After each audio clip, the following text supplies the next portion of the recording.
Hello and welcome to my channel socio minds. I'm Abhishek. तो आज की वीडियो में हम पढ़ने वाले हैं फंडामेंटल राइट्स के बारे में। फंडामेंटल राइट्स क्या होते हैं? एक बेसिक राइट्स होते हैं जो एक इंसान को अच्छे से जीवन जीने के लिए चाहिए ही होते हैं, ताकि वो स्टेट से प्रोटेक्ट हो सकें। अगर उसके साथ कोई नाइंसाफ़ी हो रही है या उसके साथ कोई डिस्क्रिमिनेशन हो रहा है तो उससे वो बच सके, इसीलिए इनको फंडामेंटल राइट्स बोलते हैं। मूल अधिकार मतलब बेसिक राइट्स, है ना। बेसिक राइट्स क्या है? Fundamental rights. तो ये कहाँ पे दिए गए हैं? ये हमारे कॉन्स्टिट्यूशन में पार्ट 3 में है, आर्टिकल 12 से लेकर 35 तक। तो चलिए स्टार्ट करते हैं, इनको देखते हैं क्या क्या है। तो इसमें क्या है? सबसे पहले पार्ट 3 में है, आर्टिकल 12 से लेकर 35 तक इनके बारे में दिया गया है। इसको मैग्ना कार्टा ऑफ इंडिया भी बोलते हैं। जो फंडामेंटल राइट्स होते हैं इनको मैग्ना कार्टा ऑफ इंडिया बोलते हैं। मैग्ना कार्टा क्या होता है? मैग्ना कार्टा वर्ड जो है ना, इसका यूज़ पहली बार इंग्लैंड में किया था। इसका मतलब होता है जो सिविल राइट्स होते हैं ना, किसी के पास बेसिक राइट्स होते हैं, उसको बोलते हैं मैग्ना कार्टा। तो इंडिया के मैग्ना कार्टा किसको बोलते हैं? फंडामेंटल राइट्स को। तो ये डायरेक्ट क्वेश्चन ऐसे आ जाता है। फिर ये जो फंडामेंटल राइट्स हैं ये कहाँ से लिए गए हैं, हमने कहाँ से बोरो किए हैं? तो ये कहाँ से किए हैं? यूएसए से। यूएसए के जो बिल ऑफ राइट्स है ना, जो बंच ऑफ राइट्स थे यूएसए के पास, वहाँ से हम फंडामेंटल राइट लेके आए, उठा के ले आए और हमने अडॉप्ट कर लिया अपने हिसाब से मॉडिफाई करके, जो हमारी कॉन्स्टिट्यूशन में और हमारे देश के लिए, जो हमारी ज्योग्राफी के लिए सही बैठे, वो हमने देख लिया। उसके बाद क्या है? जो ये फंडामेंटल राइट्स होते हैं ये किसको मिलते हैं?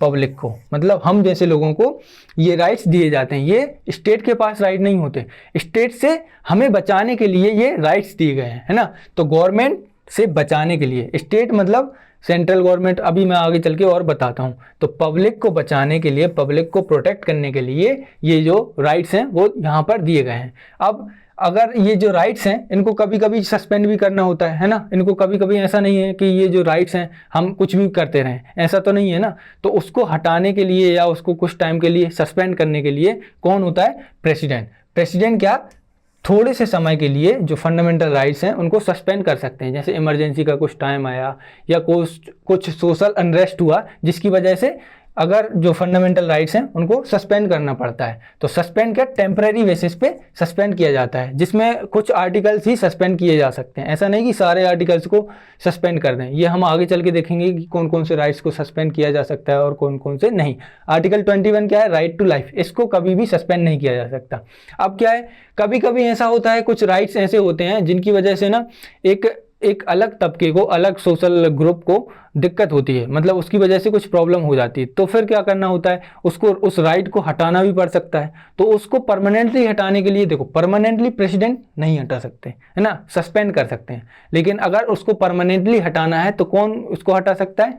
पहले तो देखो इजीली इनको हटाया नहीं जा सकता, है ना। मेजोरिटी बहुत बड़ी चाहिए होती है, 2/3 मेजोरिटी चाहिए होती है। तो इसको रिस्ट्रिक्ट करने के लिए कौन होता है? पार्लियामेंट। पार्लियामेंट ये जो राइट्स हैं ना, फंडामेंटल राइट्स, इनको रिस्ट्रिक्ट कर सकती है। अब सोचो कि जो पार्लियामेंट है ना, कोई भी रूलिंग गवर्नमेंट है, उसने क्या किया? हमारे बोलने के अधिकार को ही छोड़ दिया, मतलब उसको हटा दिया बोलने के अधिकार को, कि भाई आज से कोई भी जनता में कोई कुछ नहीं बोलेगा, सरकार के खिलाफ कुछ नहीं बोलेगा। तो ये तो हमारे फंडामेंटल राइट का वॉयलेशन हुआ, है ना। लेकिन फिर अगर ये सब हुआ तो फिर हमें प्रोटेक्ट कौन करेगा? हमारे जो राइट्स हैं उनको प्रोटेक्ट कौन करेगा? तो उसको प्रोटेक्ट करने के लिए कौन है? सुप्रीम कोर्ट और हाई कोर्ट। मेजरली जो सुप्रीम कोर्ट होता है वही होता है protector of fundamental rights. Supreme court हमारे लिए सबसे ज़्यादा महत्वपूर्ण है, क्योंकि यही जितने भी राइट्स होते हैं इनको बचा के रखता है। कैसे बचा के रखता है? कि अगर कोई भी लॉ लेके आया और जो फंडामेंटल राइट है उसको हटा दिया, तो सुप्रीम कोर्ट क्या करेगा? उस पर जुडिशियल रिव्यू करेगा, है ना। जुडिशियल रिव्यू करके अगर सरकार ने, जो गवर्नमेंट रहेगी, पार्लियामेंट ने इसको गलत तरीके से इसका मिसयूज़ किया है, तो उसको क्या करेंगे? हटा देंगे। इनके जो लेजिस्लेशन है इसको हटा दिया जाएगा और सुप्रीम कोर्ट की ही मानी जाएगी। ऐसे ही हाई कोर्ट करता है। तो हाई कोर्ट और सुप्रीम कोर्ट क्या है? प्रोटेक्टर ऑफ फंडामेंटल राइट, है ना। सस्पेंड कौन कर सकता है? प्रेसिडेंट।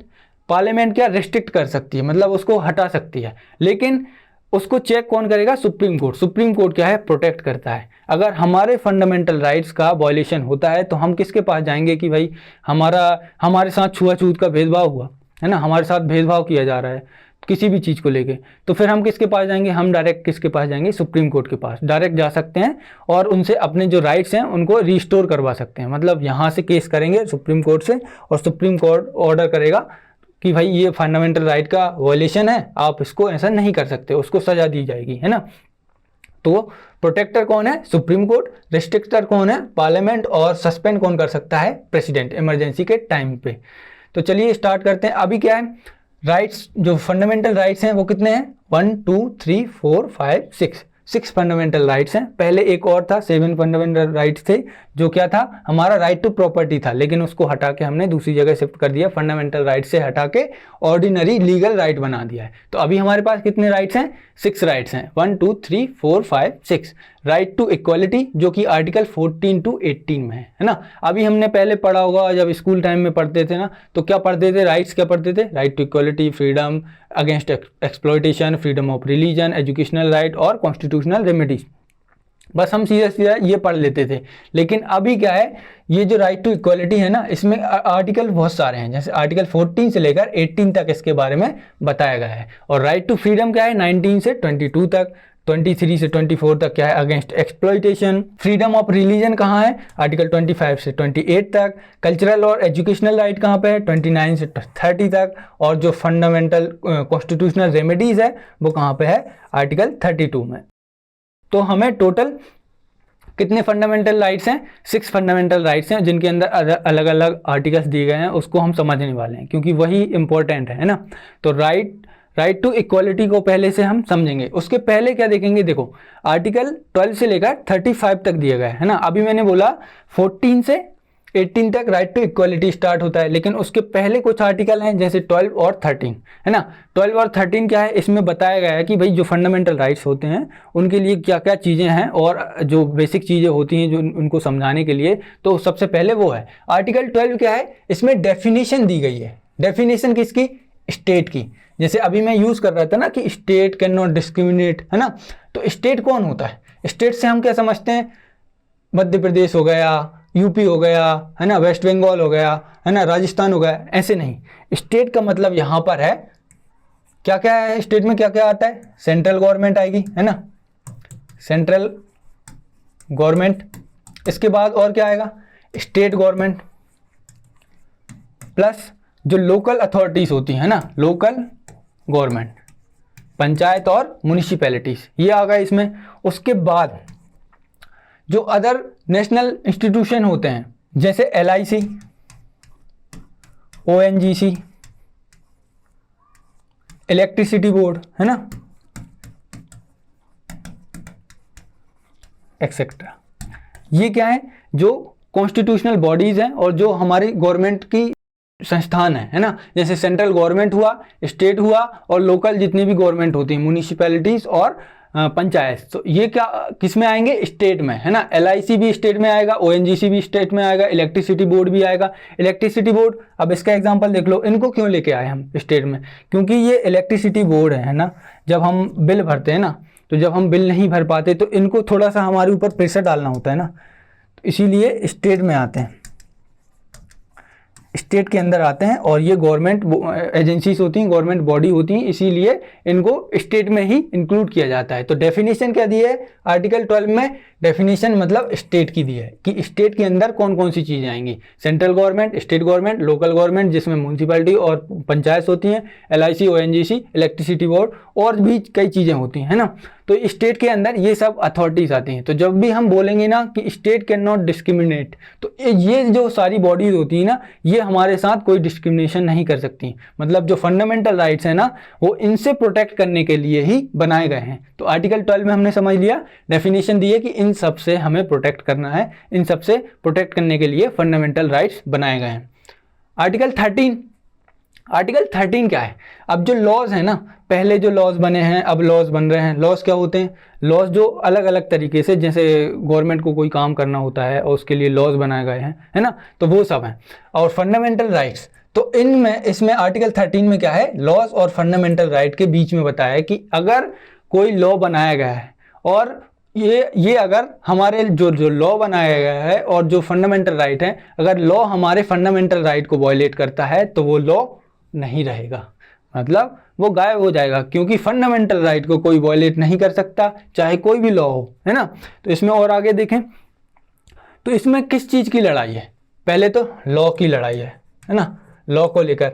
जब हमारा संविधान लागू कब हुआ था, संविधान इनेक्ट कब हुआ था, 26 जनवरी 1950। 1950 के पहले की बात हो रही है और 1950 के बाद की बात हो रही है ना।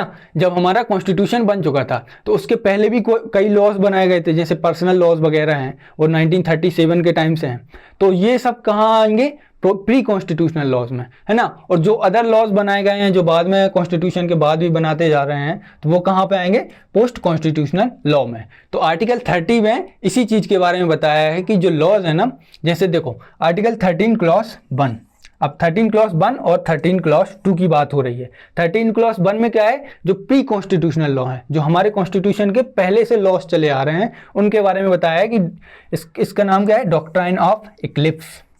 इसका मतलब ये है कि अगर कोई भी जो प्री कॉन्स्टिट्यूशनल लॉ है, जो हमारे कॉन्स्टिट्यूशन के पहले से लॉज चला आ रहा है, अगर वो हमारे कॉन्स्टिट्यूशन के फंडामेंटल राइट को वायलेट करता है, फंडामेंटल राइट को अगर हमारा कोई भी प्री कॉन्स्टिट्यूशनल लॉ वायलेट करता है, तो उसकी धज्जियां उड़ जाएंगी, वो लॉ एग्जिस्ट ही नहीं करेगा। ऐसा नहीं कि जो प्री कॉन्स्टिट्यूशनल लॉ है वो सारे हटा दिए जाएंगे, सारे नहीं हटाए जाएंगे।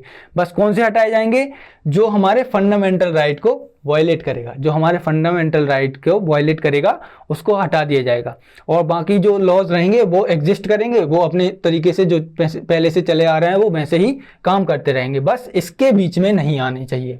और फिर दूसरा क्या बता दिया कि कॉन्स्टिट्यूशन ने एक पावर और दे दी है कि जो पोस्ट कॉन्स्टिट्यूशनल लॉ है, मतलब अब ये कॉन्स्टिट्यूशन बनने के बाद अगर हमने कोई लॉ बनाया है तो हमें ये सब देखना होगा कि हम लॉ बना रहे हैं तो ये जो लॉ है ना, ये फंडामेंटल राइट को उंगली नहीं करे, है ना, फंडामेंटल राइट को इन्फ्रिंज ना करे, फंडामेंटल राइट को वायलेट ना करे। क्या है, prohibit the state from enacting laws that diminish और eliminate fundamental right. Fundamental right को हटाने वाला ऐसा कोई भी लॉ नहीं आएगा। तो प्री कॉन्स्टिट्यूशनल लॉ में क्या है, पहले से अगर कोई फंडामेंटल राइट को इन्फ्रिंज कर रहा है कोई लॉ, तो उसको हटा दिया जाएगा, बाकी के लॉस एग्जिस्ट करेंगे। और जो पोस्ट कॉन्स्टिट्यूशनल लॉ है तो उसके लिए स्टेट इंश्योर करेगा कि भाई अगर हम कोई लॉ बना रहे हैं तो पहले हम ये देखेंगे कि फंडामेंटल राइट को कोई उंगली ना कर पाए, है ना, फंडामेंटल राइट पे कोई आंच नहीं आनी चाहिए। तो हमने आर्टिकल 12 और 13 देख लिया। आर्टिकल 12 में क्या है, स्टेट बताया कि ये जो स्टेट की बॉडीज हैं ये सब स्टेट में आएगा, इनसे हमें फंडामेंटल राइट बचाएंगे, है ना।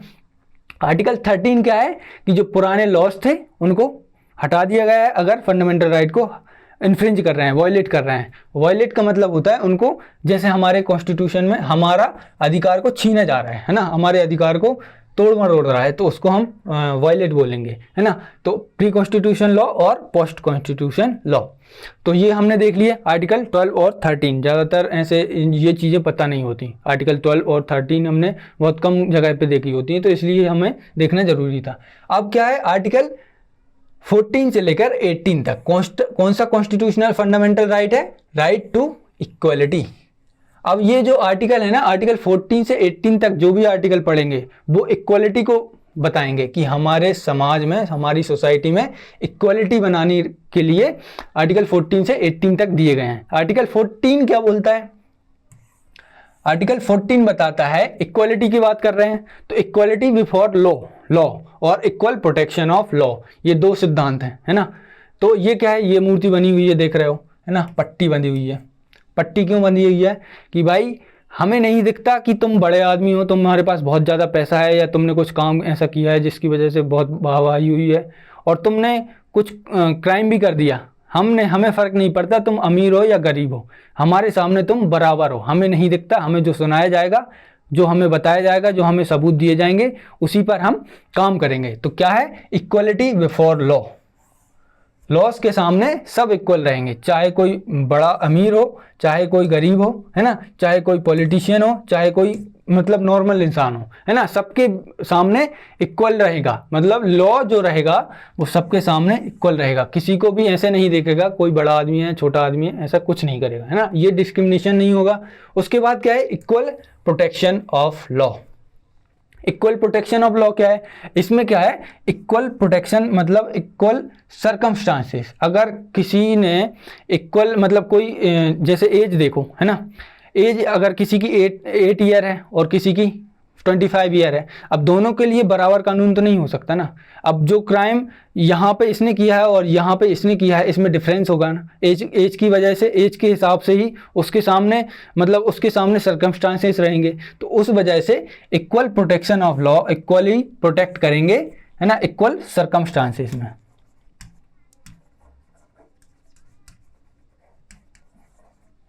Equal protection of law in equal circumstances. तो हमने देख लिया है आर्टिकल 40 क्या है, इक्वलिटी बिफोर लॉ, लॉ के सामने सब इक्वल हैं और यहाँ पर इक्वली प्रोटेक्ट करेगा, प्रोटेक्शन लॉ, है ना। तो लॉ से इक्वल प्रोटेक्ट करेगा कौन, इक्वल सर्कमस्टांसेस में। तो राइट टू इक्वलिटी में पहला आर्टिकल क्या है, article 14 equality before law, equal protection of law. इसके बाद क्या है, राइट टू इक्वलिटी में क्या है, आर्टिकल 15। आर्टिकल 15 क्या बोलता है, स्टेट वर्सेस पब्लिक के बारे में है, कि स्टेट डिस्क्रिमिनेट नहीं करेगा। स्टेट के सामने जो अगर कोई रिलीजन है, रेस है, कास्ट है, सेक्स है और प्लेस ऑफ बर्थ, इन सब को लेकर हम किसी भी चीज को लेकर डिस्क्रिमिनेट नहीं करेंगे, है ना। तो इसमें क्या है, state shall not discriminate on the basis of religion, race, caste, sex और प्लेस ऑफ बर्थ। यहाँ से कुछ भी डिस्क्रिमिनेशन नहीं होगा।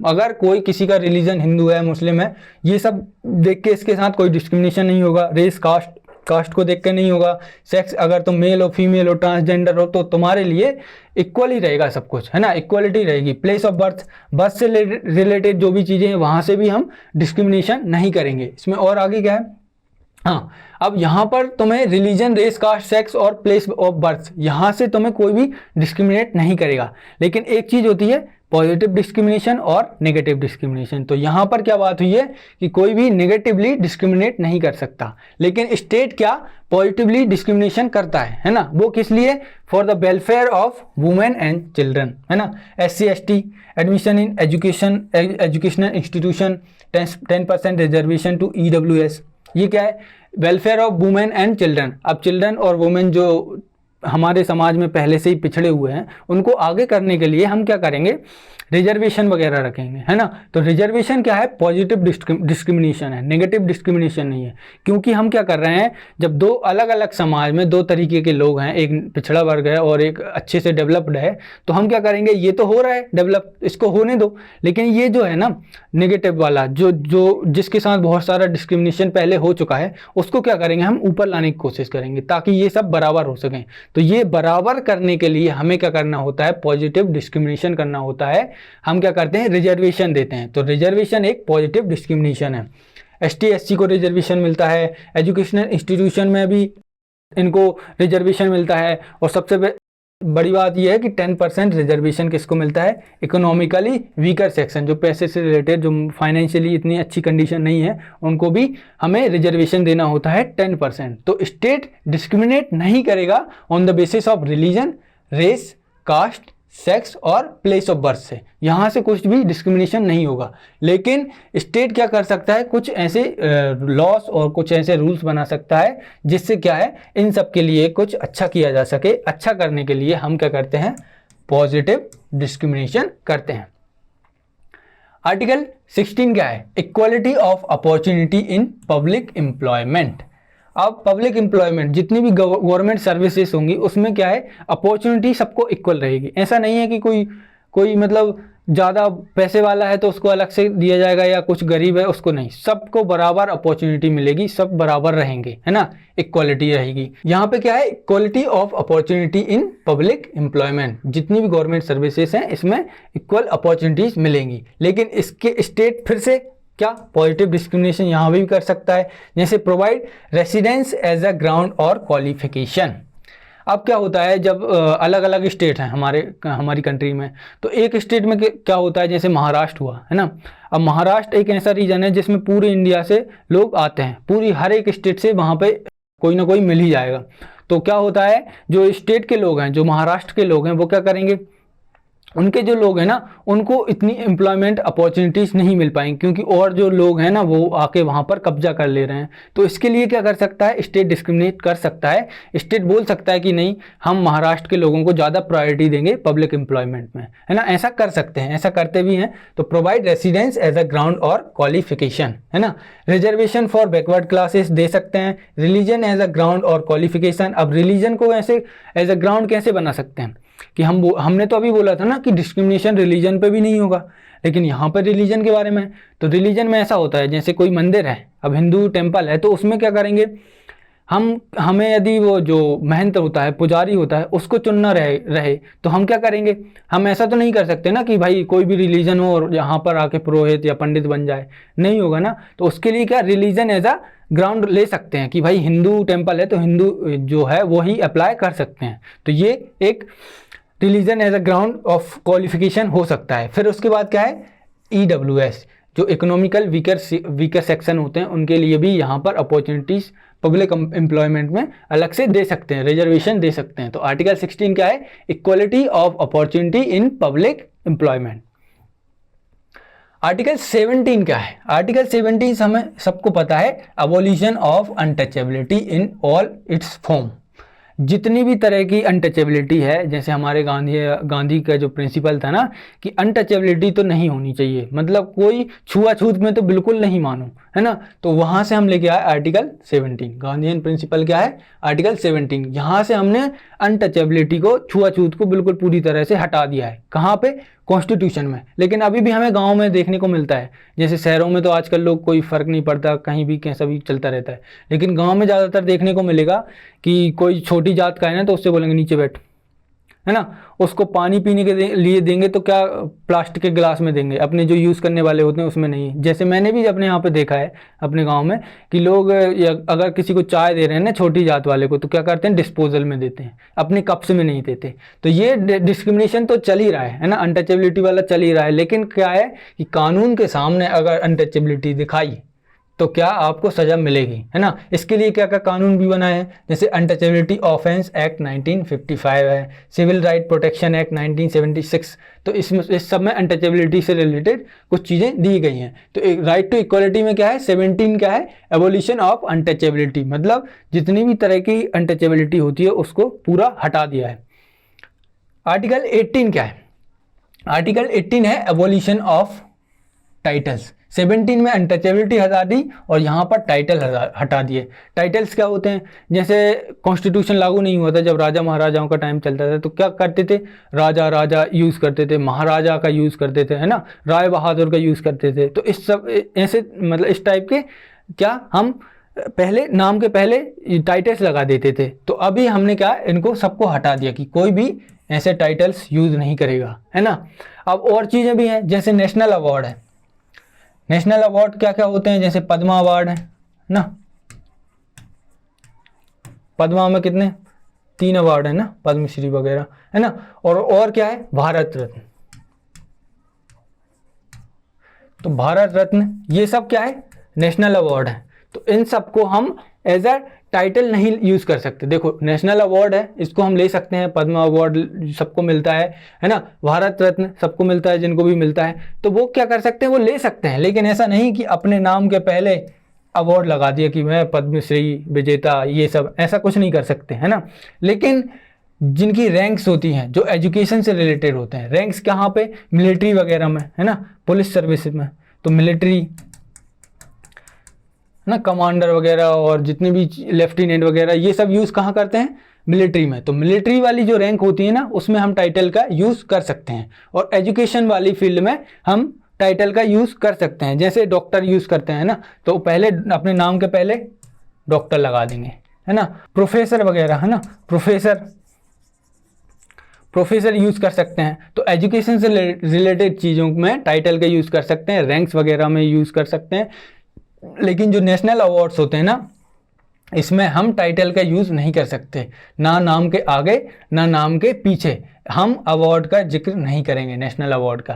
लेकिन यहाँ पर क्या कर दिया हमने, टाइटल्स को एबोलिश कर दिया कि भाई टाइटल का यूज़ नहीं किया जाएगा। पहले से जो आ रहे थे करते आ रहे थे उनको भी हटा दिया और अब कोई यूज़ नहीं करेगा। तो नेशनल अवार्ड को यूज़ नहीं करते, लेकिन रैंक्स और एजुकेशन को हम यूज़ करते हैं। तो अभी हमने क्या क्या पढ़ लिया, राइट टू इक्वलिटी देखा है ना, आर्टिकल 14 से लेकर 18 तक। अब ये क्या वीडियो जो है वो लंबा खींचेगा, तो इसको हम क्या करेंगे, 3 पार्ट्स में बना देंगे, पार्ट 1, पार्ट 2 और पार्ट 3। इसमें क्या है, तीनों पार्ट में हम पूरे फंडामेंटल राइट्स को पढ़ लेंगे। आर्टिकल 14 से 18 तक हम देख चुके हैं, 12, 13 हमने देख लिया है, जो कि इंट्रोडक्शन था कि स्टेट के बारे में बताया है, फिर जो लॉज और फंडामेंटल राइट के बीच में क्या होता है वो सब हमने देख लिया। तो पूरा एक बार रिवाइज कर लेते हैं स्टार्टिंग से। 12 क्या है, डेफिनेशन बताइए स्टेट की। 13 में लॉज और फंडामेंटल राइट के बीच में यदि कॉन्फ्लिक्ट होती है तो कौन जीतेगा, फंडामेंटल राइट्स। फिर क्या है, राइट टू इक्वालिटी में आर्टिकल 14 क्या है, इक्वालिटी बिफोर लॉ और इक्वल प्रोटेक्शन ऑफ लॉ। फिर स्टेट और पब्लिक कोई भी डिस्क्रिमिनेशन नहीं करेगी on the basis of religion, race, caste, sex और प्लेस ऑफ बर्थ। फिर यहाँ पर कुछ स्टेट काम कर सकती है इनके लिए। 16 क्या है, equality of opportunity in public employment. 17 क्या है, अनटचेबिलिटी को हटा दिया हमने। 18 क्या है, टाइटल्स को हटा दिया, है ना। तो ये सारे हमने देख लिए हैं। तो आर्टिकल 14 से लेकर 18 तक हमने पूरा देख लिया है।